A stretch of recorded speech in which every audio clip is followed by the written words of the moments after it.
Yeah, we come with that heat. We got Skip on the.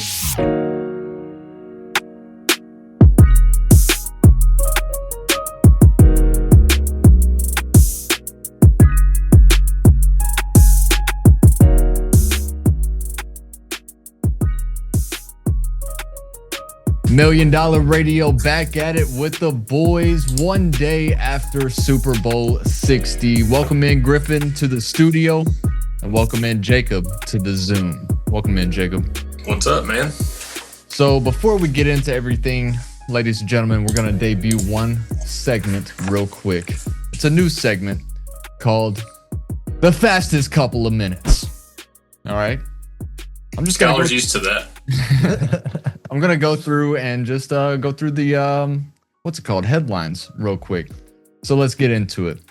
The Seahawks defeated the Patriots 29-13 yesterday, proving Seattle's defensive dominance from much of the year, and also proving the Patriots were not in the top tier of teams that could have been in this game. Bad Bunny's halftime performance was the talk of the night due to a more boring type of four quarters that we saw. Questions were raised beforehand about having an all-Spanish performance, and those same questions remain afterwards. In college hoops, Kentucky and Tennessee, the Wildcats had the Vols right where they wanted them.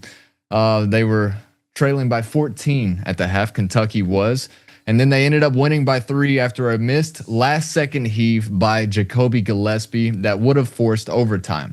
This is the second time this season that Kentucky had trailed Tennessee by 14 or more points, and Wildcats ended up winning both of those games. Over in Italy, they don't make them like they used to. Multiple athletes have spent their whole lives preparing themselves for the biggest stage at the Olympics, only for their medals to break at the podium. Also, Lindsey Vogn's ruptured ACL did not hold up as she crashed, then was airlifted to a local hospital during her Olympic run. Atlanta Falcons edge rusher and former Vol James Pierce Jr. was arrested on Saturday after a domestic dispute, according to jail records from the Miami-Dade Corrections and Rehabilitation Center. This came 2 days after his mom took the NFL honors stage to speak highly of Pierce's character. During the NFL draft process last spring, Pierce's character was a huge question mark for most teams, though Atlanta took a chance on him, leading to a very good rookie season on the field. And this has been the debut of $1 Million Radio's fastest couple of minutes. Let's go. Hey. I didn't know you went corporate on us, dude. Hey, I shaved the beard. I'm trying to get ESPN to reach out to your boy, but if you want to take it seriously, you need to start wearing a suit and a tie or like a blazer with a dress shirt underneath. Yeah. Next week, let's do it. Next week, we're doing it. I can do that. Super Bowl XLX last night, the Seahawks dominated the Patriots. The score was a little bit closer, I guess you could say, than really the game was. Super Bowl XLX at Levi's Stadium in Santa Clara, California, saw the Seahawks win 29-13. And what'd y'all think of the game, boys? I mean, it's kind of a snooze fest, wasn't it? Defensive masterclass is what I'll call it. I don't mind a defensive game as long as both defenses are doing well. And, we saw a lot of field goals from Jason Meyers, who I felt like should have been the Super Bowl MVP. But hey, we saw Kenneth Walker get his RB1 spot back. Yeah. I can admit that. The first Tennessee native to win Super Bowl MVP. He is a Memphis native played at the University of Memphis. What'd you think, Jacob? Yeah, man, it was, like you said, defensive masterclass. It was also a special teams, great masterclass of that because, like you said, 5 field goals, never been done before in the Super Bowl. And I totally agree. I think the kicker should have been the MVP. He scored the most points. Yeah. And he broke LT's most points in a season record. Very true. Wow. Very true. Over 200 points scored from Jason Meyers this year. Yeah, so, overall, if you were a Seahawks fan, it was about as much as you could ask for. It seems like that's been the narrative for them this year. The score was closer than what the game really was. Drake Maye, he just could not get comfortable. They had that one drive where they scored that touchdown where they had some tempo where, if they had done that earlier in the game and were consistent throughout the game, it would have been a game. And I thought maybe that was going to be the start of a comeback or, something of that sort where it was going to be a little more competitive. But regardless, the Seahawks defense, we were saying last time we were on, that's going to be the big thing for the Patriots. And Will Campbell, he was getting cooked the whole game. And he's a rookie. Apparently, he's been playing with a torn, I think it's MCL or something too. Which is just a recipe for disaster, especially against the front that Seattle brings game in and game out. I was able to go watch the game last night at Stillhouse Tavern over at Hamburg Drive here in Knoxville. First time I've ever been there, so I guess a free shout out for them. They had a bunch of wings set up for everybody and free wings, and my girlfriend Amber even brought some buffalo chicken dip that she had been cooking in the crock pot all day. And she had at least 10 people come up to her and were like, man, this buffalo chicken dip, you made it? I mean, they were looking at us funny when we brought in a crock pot and some chips. And then they realized why we did that. And she got so many compliments. And there was an older lady even came up and asked her for the recipe and wrote it down on a piece of paper. But so we had a lot of fun over at Stillhouse Tavern. Shout out to Brian, the owner, and all of them. So free shout out, I guess. But they also do, I didn't realize this, they do the free wings for everybody every week of the NFL season for the 1 o'clock games. So you might see me going back there next football season, but it is going to be quite a long off season. But back to that game last night, Kenneth Walker III, Super Bowl MVP, first running back to win that since 1998. Terrell Davis did it with the Broncos. Walker had 135 rushing yards against a defense that hasn't let up many rushing yards all postseason and really all season in general. But like we mentioned, Jason Meyers did set the Super Bowl record with 5 field goals made. The previous record was 4. Felt like he should have won the MVP, but that Seattle defense was the real deal. They've been the real deal. Held them scoreless through 3 quarters, sacked Drake Maye 6 times, which I think ties the Super Bowl record. If not, maybe one behind it whenever Joe Burrow got sacked quite a bit against the Rams a few years ago. But if you could give the MVP to multiple people, it'd be the whole defense. Yeah, pretty much. And we saw that with I think it was the offensive line for Indiana in the Rose Bowl. Oh yeah. They won players of the game. But Nwosu sealed the win with a critical pick 6 touchdown late in the game. Like you said, Patriots kind of made it seem like it was going to be a little bit closer of a game, maybe even a backdoor cover with the line at 4.5.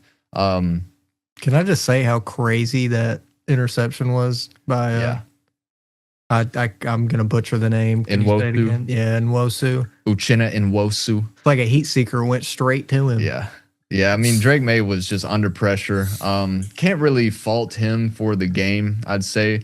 There was that really bad interception that he threw over the middle.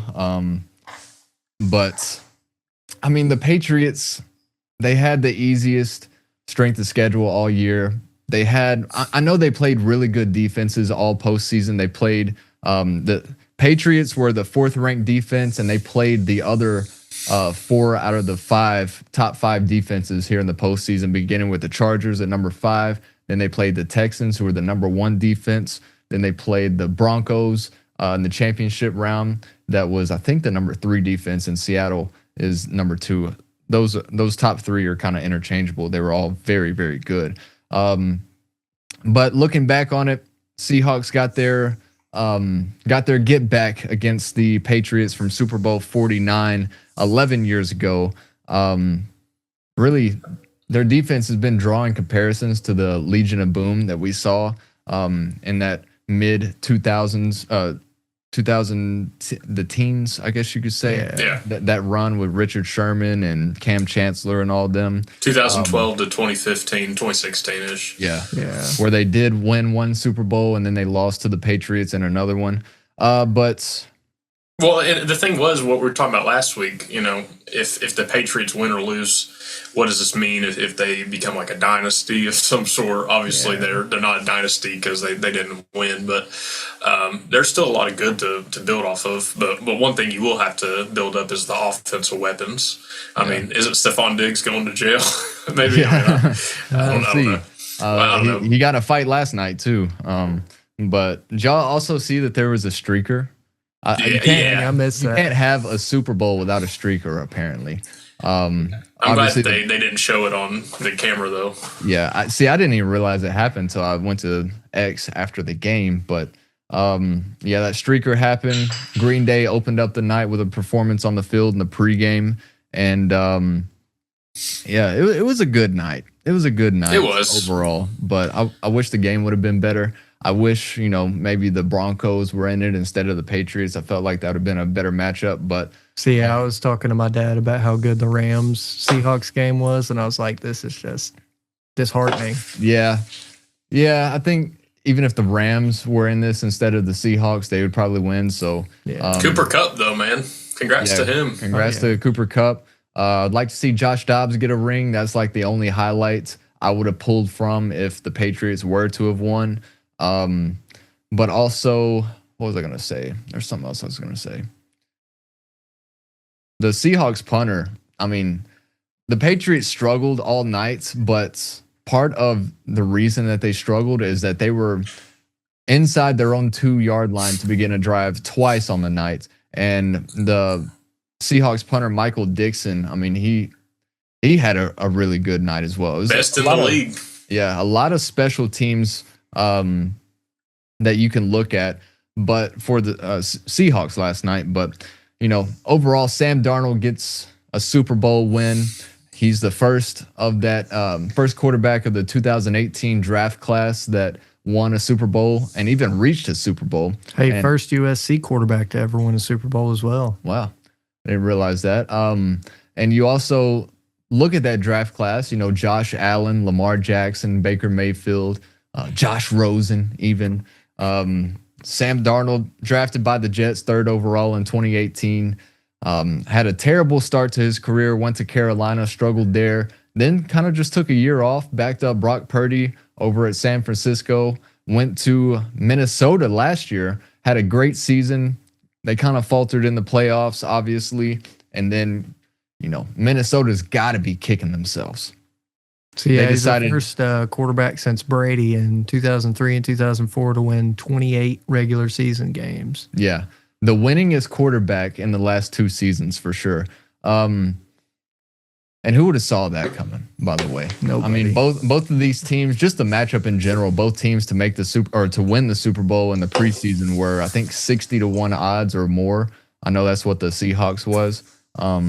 So $10 would have won you $600 or $10. $100 would have won you. Hey, don't get me wrong. Were they both first-year head coaches? McDonald had been there 2 years. He's been there 2 years, but Geno Smith was his quarterback last year. Geno Smith went. Did y'all see that post though? It was like, imagine Geno Smith. You're going from, you're on a team. They leave, or you leave, and they make the Super Bowl, and then the team you go to now has the first overall pick because you're so bad. I mean, but it's crazy. The Raiders beat the Patriots this year too. Week 1. Hey, another crazy thing, Geno's career also started as a Jet. Very true. So, if you get drafted by the Jets, guys, hey, it's going to be okay. You might, it might take you 8 years to win the Super Bowl, but there's hope. Zach Wilson, or if you go to the Panthers, if you go to the Panthers, there's hope. Yeah. It's always a comeback, though. You can't ever go to the Jets or the Panthers without being a comeback. Yeah, you have to lose first. You're not going to win there. Yeah. I'm talking to you, Fernando. It's going to be okay.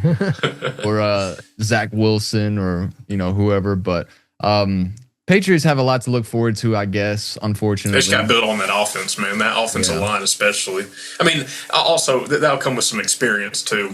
It's just, I think they said it was the first pair of rookie linemen to start a Super Bowl, to make it to a Super Bowl, and so. So now to the halftime performance. Did y'all watch that? I was unfortunately clocked out for that. Okay. Yeah. What about you, Jacob? Mm-hmm. Not a big Bad Bunny fan? No, I mean I saw it afterwards, and it was better than what I was hearing. What he was saying was going to happen, so I was happy about that, and I can't disagree with the message. Yeah. No, I think for what it was, I think it was a very good performance. He had the world's biggest stage to have whatever message behind it, and he ended up keeping, for the most part, politics out of it, which I really do appreciate, because I just don't feel like, politics should be in sports 100% of the time. That's just how I feel. But maybe I get some flack for that. But Bad Bunny made history last night as the first Latino solo artist to headline the Super Bowl halftime show. He did perform largely in Spanish, but Lady Gaga had some English reprieve for all the Americans out there that didn't know what words were being said or sang. Also, that was a real life wedding that happened last night. I thought that was pretty cool, honestly. Because I'm just wondering when we're gonna get like Metallica or some Hey, Creed 2026, man. Or like Creed, See Their Stand, like some cool. I think a Creed halftime show. I mean, we saw what they did at halftime. I think it was Thanksgiving Day in Dallas. We saw that performance. Everybody knows what performance I'm talking about. Had a dude flying around. Absolutely. But honestly, I thought that was kind of like staged actors or something getting married. But no, it's a real life couple who were big Bad Bunny fans. Apparently, they reached out to him and invited him to their wedding. And he was like, "Nah, I'll do you one better. How about you just get married at halftime of the Super Bowl?" So I thought that was actually pretty cool. But yeah, and I had this conversation with my boss Teron last night. We were both at Stillhouse, and he did bring up a good point, because I was bringing up the question, like, when did we go from the Super Bowl halftime show being like just absolute musical legends? You look back at Prince, Beyonce, Usher a couple years ago, Michael Jackson, Michael Jackson, of course. And now we're, this year, I mean, obviously Bad Bunny is one of the biggest artists in the world. And it brought the question of, like, he's one of the biggest in the world right now, but he's not really a legend. And see, I could agree with that. He doesn't quite have that, stardom factor to him yet. Well, but also he's got 50 million followers on his Instagram account that he just deactivated, apparently. So new album dropping soon, I'd say. And as you should when you have the world's biggest stage. But Teron also said, the day and age we live in, with social media being so prevalent, he does have that following online. And I think that's kind of what the NFL is trying to tap into a little bit more, because we saw, when you think back to like the whole thing with Colin Kaepernick kneeling and all the NFL fans that were saying like, "Oh, I'm done watching the NFL. I'm not going to watch it if they're not standing for the national anthem," and which is their right to say. But how long did that last? They're still going to, even if they stop watching the NFL as a whole, they're still going to tune into their team and see how they're performing on Sunday. And with Bad Bunny being such a worldwide name in this day and age, that is going to tap into so many people from outside of the United States to tune in and have their eyes on the NFL. And we see that with the all the NFL games overseas, and they just announced they're going to Australia for a game next year with the 49ers and Rams, which I feel is a little weird, that being a division game, that they're doing it so far away. But that's another conversation for another day. But overall, I thought it was, for what it was, I felt like it was a very good performance. And definitely. Yeah, I agree. And like, I totally was thinking that last night too. I was like, well, you're always going to have the people that aren't a fan of one artist. They're still going to watch the game. Yeah. And so the whole objective is just to spread it out and to spread the NFL around the world. I mean, you saw the videos and the live feeds of people in Germany, South America, Mexico, all that. Yeah. So that's really the whole objective, because Americans are always going to watch it, but they're wanting to expand out, make it like the NBA. Yeah, I believe Roger Goodell's trying to use the European soccer mindset on how he's working things. Yeah, but I see it. Even the NFL or NBA too. Like it's growing. Way quicker than the NFL is. So I think that they're trying to capitalize on that. Yeah. So, and it is regardless, it's one of the most popular sports in the world, and is always going to be that. And like I said, everybody's going to tune in, even if you have the people that are like, oh, I'm not watching this halftime show. I'm clicking off of it. Well, they were watching the first half, and they're going to tune back in for the second half. So there's not really much you got to worry about as far as that goes. But last thoughts on the Super Bowl and the season as a whole, boys. What did you think about this year? Too quick, man. Went by way too quick. Hey, too quick, and you never know what's going to happen. Very true. Very true. Funnily enough, I think the Bills would have done better in the Super Bowl than the Patriots. Yeah. Josh Allen, a playmaker. Oof, gosh. I just felt like, the Patriots proved that they were beneficiaries of a pretty easy schedule. Strength of schedule merchants. Yeah. And, I mean, you play these good defenses here in the postseason, but Justin Herbert in the wild card round was dealing with a broken hand, and his line was not helping him. He was running for his life. And then you got C.J. Stroud the next round, who's throwing 4 picks in the first half. You only win by 12. Drake Maye also had 3 fumbles in that game, and that was something that the turnovers proved to be another factor last night. And then you play the Broncos, who you beat, but you only score 1 touchdown that came off a very, very dumb play by a backup quarterback who didn't look too bad throughout the whole game. But you have a 10-7 lead before the blizzard happens, and then no scoring happens after that. So in the second half, against a team that was playing a backup quarterback because their starting quarterback apparently fractured his ankle somehow in that game the week before when they beat the Bills. So that's honestly what sports are now, just a war of attrition. I mean, that's what the NBA is when it comes to the playoffs. It's just who is the least injured. And that's just how you can't fault New England either. I mean, they beat who was in front of them, who was starting. Yeah. So I think the fact that they got there is very impressive.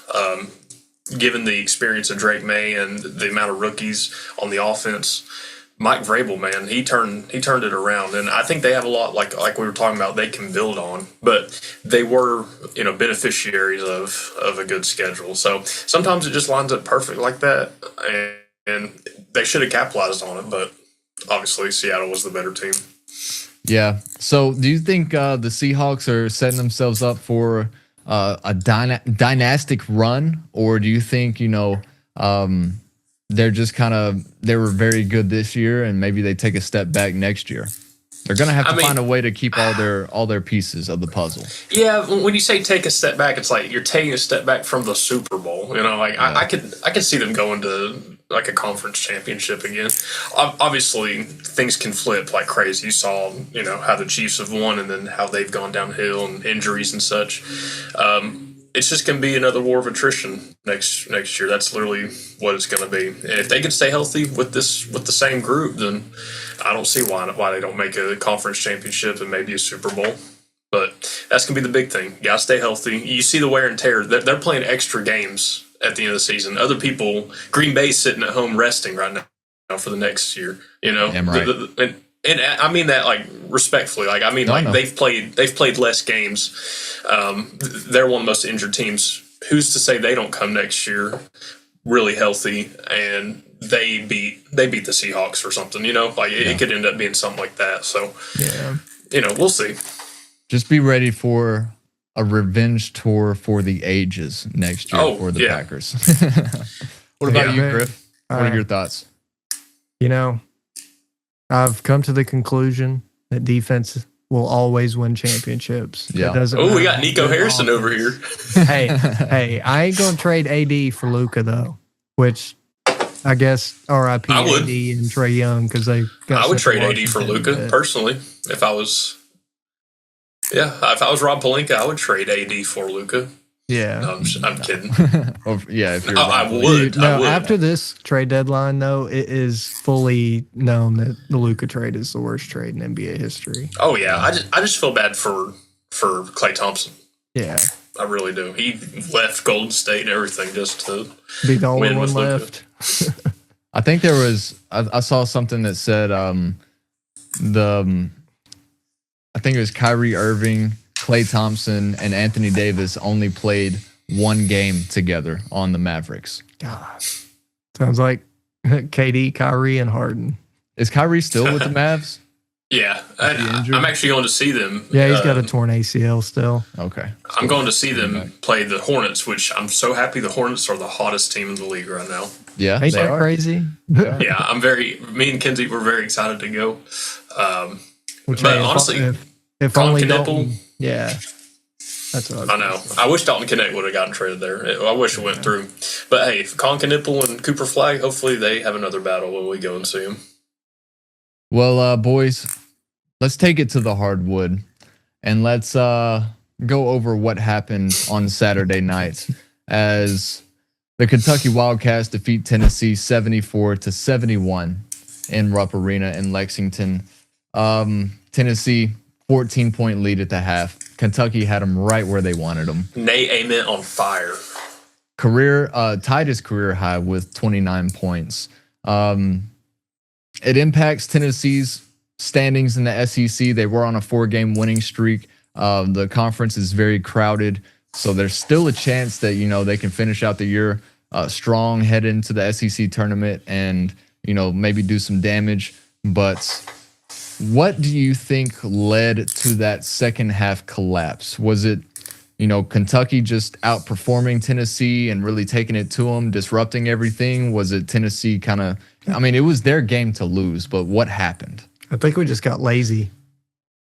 The first too comfortable with the lead, I guess. Yeah.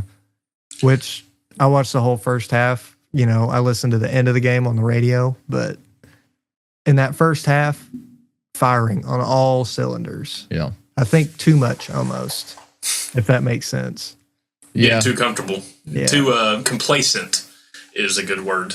It's like if you were to start off a football game with kick return for a touchdown and then a pick six for a touchdown. You're up 14-0, but you haven't really proven anything. You just kind of got lucky. And now once you start playing with that big lead, maybe you're a little too comfortable and the other team has all game to come back. Tennessee, like I said, 47-33 at halftime. Hot shooting, strong three-point play from Nate Ament and Jacoby Gillespie. They made 8 3-pointers in the first half alone. And Nate Ament even with 19 points at half and was held scoreless until 9 minutes to go in the first half. So 19 points in those last 9 minutes. But that second half, Kentucky outscored Tennessee 41-24 and had very good aggressive defensive play for the Wildcats. Didn't lead much at all throughout the game. I think it was 8-7 was their only lead in the first half, or the last lead that they had. Yeah. And then didn't take the lead again until the scoring was in the 60s. But Tennessee looked like they were going to be able to put the game away late, and just a lot of missed shots in the paint from JP Estrella, from missed free throws. Dwayne Brown, missed free throws. I mean, it's like it's a bunch of executional fundamental mistakes, man. Like, okay, so imagine that Chandler guy. I don't know his first name, but he's that white guy that's a really good 3-point shooter. Colin Chandler. Okay. So he hit that cold-blooded three with 15 seconds left to go up by about 30 seconds. Yeah. Okay, to go up by 2 points, right? Is that what it was? Yeah. We go down, and I don't remember the exact sequence, but I think we were down by 1 somehow. Eventually, we have to foul whoever gets the ball, and Kentucky loves that Colin Chandler gets the ball, and we foul them. Yeah, he's a 90% free throw shooter. So in this world, he's going to make both of them. We're going to have a chance to go down and try to tie it. Would you know that Tennessee got so lucky? We got so lucky. A 90% free throw shooter misses the first 1-on-1, and so we could get the rebound and go down and win the game. Except we're Tennessee, and so we don't get the offensive rebound, and they get it again. We have to foul them, and they hit both free throws, and then that's how we lose the game. We can't tie it up. So it was Amari Evans that did not do a great job boxing out on the missed free throw. And honestly, it looked kind of like Tennessee wasn't ready for the rebound because they expected that guy to make Colin Chandler to make his free throw. And the thing is, Rick in the postgame, he said it's on him. And I mean, look, that's him being a class act, taking responsibility, of course. But you should know if you're a collegiate athlete, like go get the freaking rebound, man. You know, but regardless, you can't do so bad. You can't shoot like JB Strella was 1 for 5 from the free throw line. Before he may have hit 2 at the end, you know. But before that, if we hit some of our free throws, if we tighten up on the fundamentals, get the offensive rebound, who's to say we don't walk out of rep with a win? But we didn't. We're not going to win if we don't hit free throws or play fundamental basketball, and that's just how it's happened. You know, basketball in college, it's 2 halves. If you can't play just one good and then expect to play like shit in the next one and win, it's just not how it works anymore, especially with the 3-point ball. Maybe back then, you could hold on to a 14-point lead and it would mean something, but people are too good as shooters. The 3-point shot is way too prevalent, and you just cannot be undisciplined in this, and especially in the SEC. You cannot be undisciplined. Yeah. So that's what it comes down to, discipline. Nate Amen led the team with 29 points, one of the few consistent Vols that were on the court that night. He was tired. On Saturday. He was really tired. You could tell. And I also feel like, that last play call where Nate Amen had a turnaround jumper on the elbow, you could have called up a better play. Yeah. You could have. And there was too much time on the clock for him to. Maybe this is Nate's decision making, in a time like this, just not showing that much experience. There was too much time on the clock for whenever the play that you call up, he turns around, tries for the jumper, but he was guarded very well. The defense was very, very good on him, and I just felt like there was too much time on the clock to end up taking that shot, that contested shot. That bounced off the front of the rim. That layup, though, was awesome. Remember that? Yeah. That layup, Well, also the layup to, I don't know if it was to tie it or we were down by like 1 point, but he got out. There's like 4 seconds left on the shot clock. Yeah, I know what you're talking about. He drove right around. That was a great play. Yeah. I think he's starting to realize he's 6'11". Yeah. Jacoby Gillespie added 15 points, but missed that game-tying heave from the half-court line that almost went in. But so Tennessee, 2 games against Kentucky, 2 losses in games that they led by 1 point, 14 in this one, and the last time back in January a few weeks ago, they led by 17 at home and ended up losing both games. How many years have it been since we've lost both to Kentucky? Last year. Oh, shit. Last year. Well, that's 4 in a row, Rick. But the only Not saving the Sweet grace, 16 game, though. like that exactly. The only saving grace was that we gave him the freaking belt in the tournament, which that matters, of course. That's cope. Of course, I would much rather win in a tournament. Yeah. I'd love to win all of them, but I mean, I doubt we get lucky enough to be able to meet up with them again in the tournament this year. But maybe in the SEC tournament. We'll see. I've got a bad feeling. Well, not a bad feeling, but I would relatively feel good about Tennessee being, a 7 or an 8 seed this year. Yeah. Just based on, how we match up with teams, because I feel like we could end up getting on the lucky side of the bracket. We could beat anyone is the crazy part. We just beat Houston a couple months ago. Exactly. We've proven that.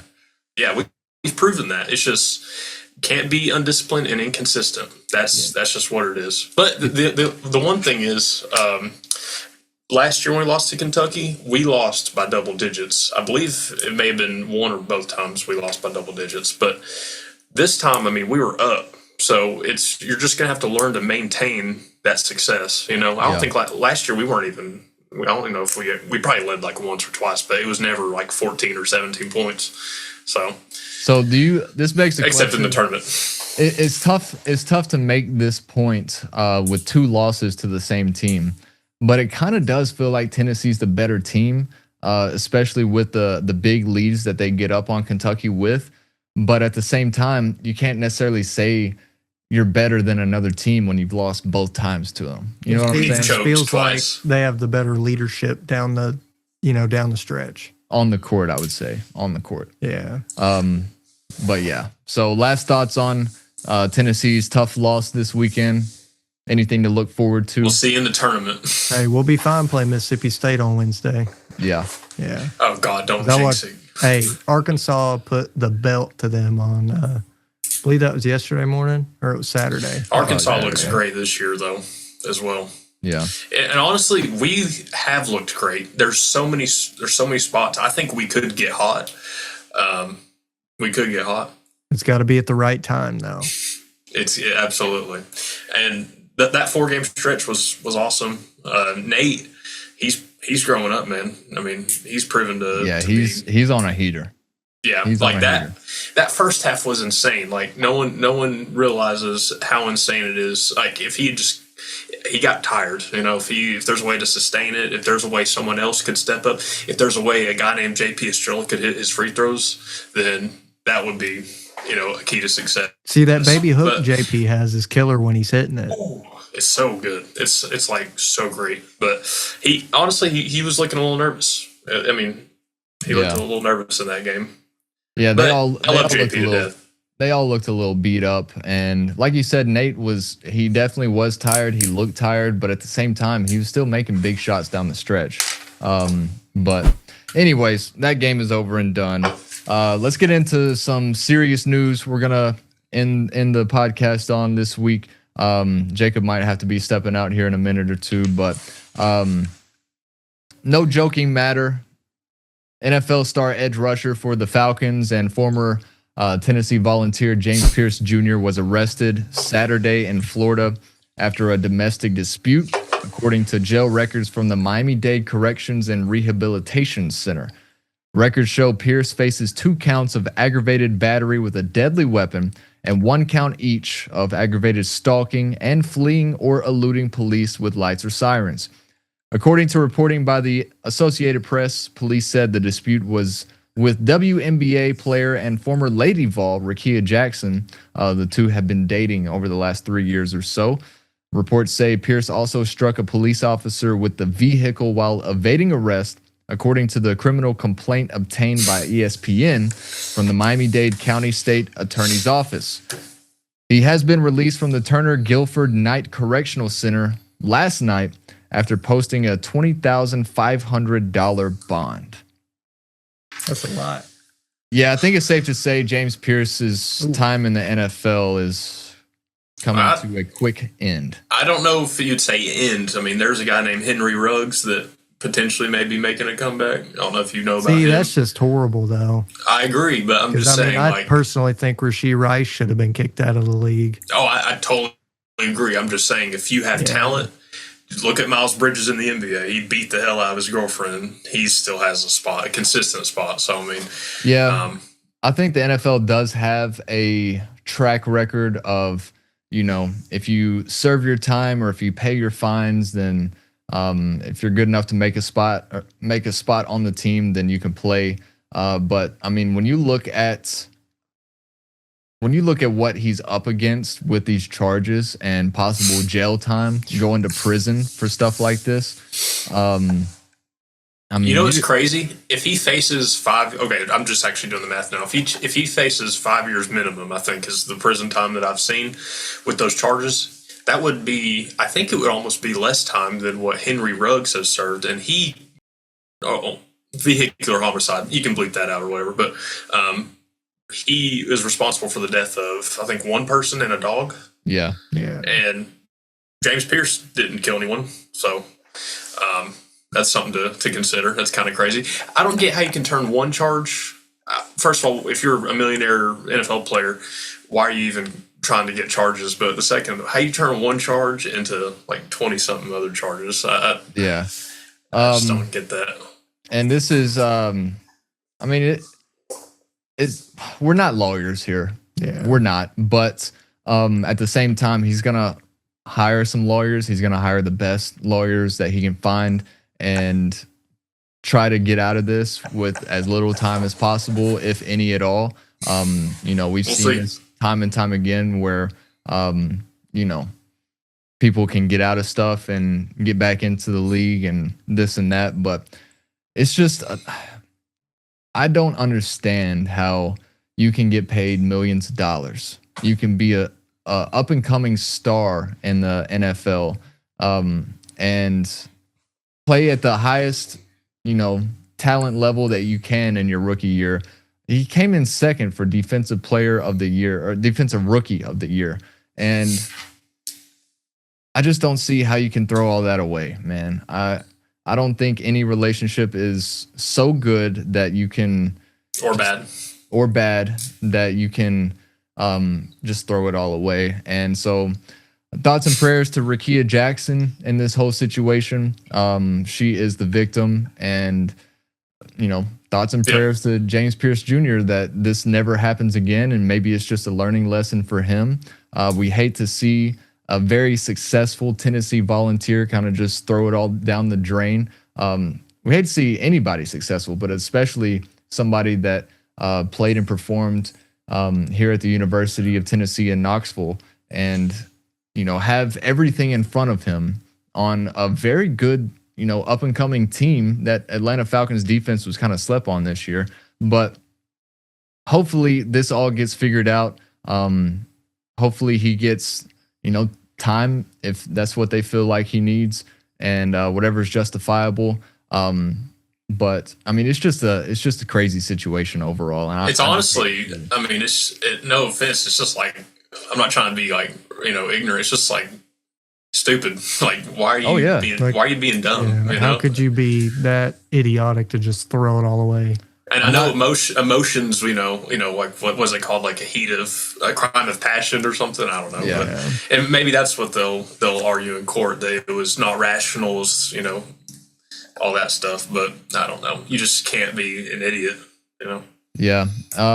I'm not going to get into all the details because, the investigation's ongoing, and allegedly everything's alleged, but we're also going off of reports from the correction center and stuff like that, jail records that are written in stone at this point. But at the same time, like, allegedly driving a Lamborghini, chasing down your then ex-girlfriend, crashing into her car as she was driving to the police station to get away from him, allegedly. And then, gets back in his car after the cops get involved.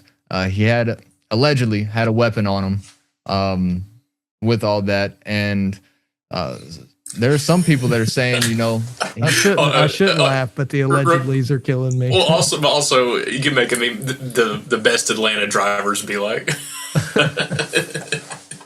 crashed into his ex-girlfriend. Yeah. Yeah, but that's what it feels like driving in Atlanta, doesn't it? Just like constant. I guess so.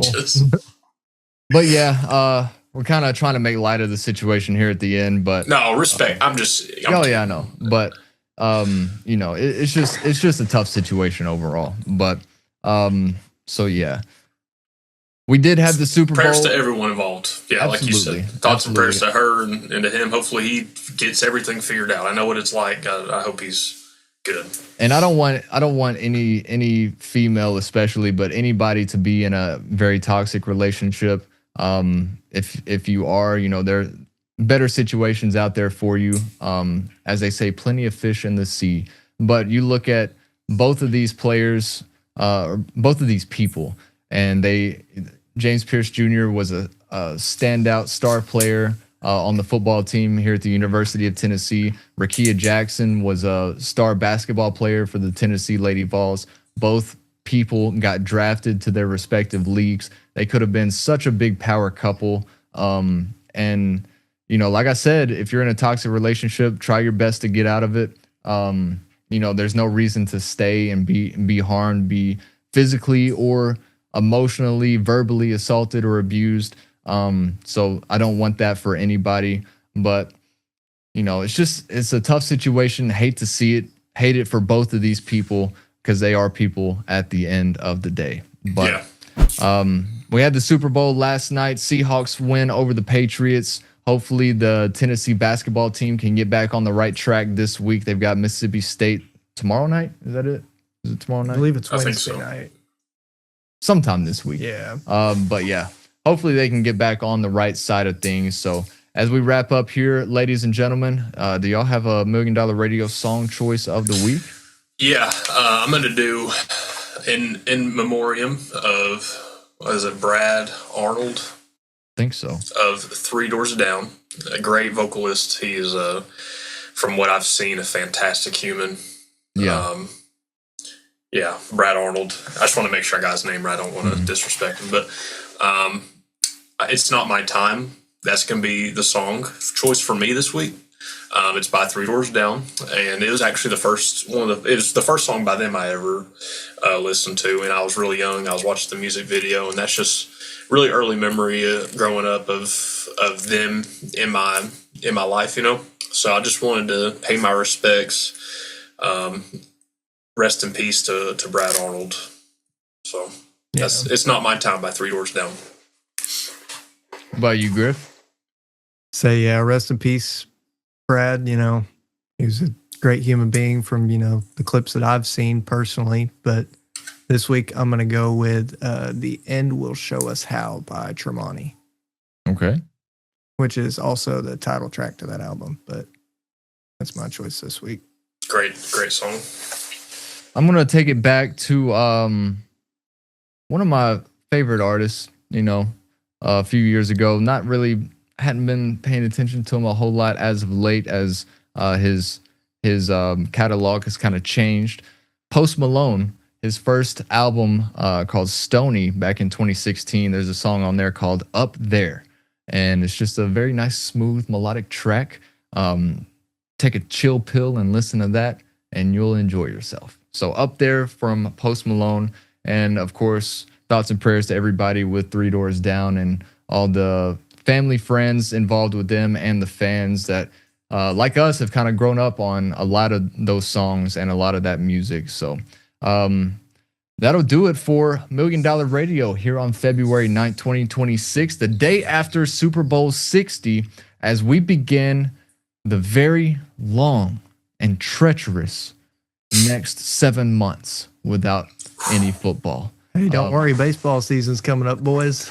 Yeah, that's what makes it treacherous. It's Griffin's time, ladies and gentlemen. Oh yeah, I'm ready. We'll have some more MLB breakdowns coming up, and we'll also, you know, have the NBA to look forward to, and college hoops, March Madness right around the corner.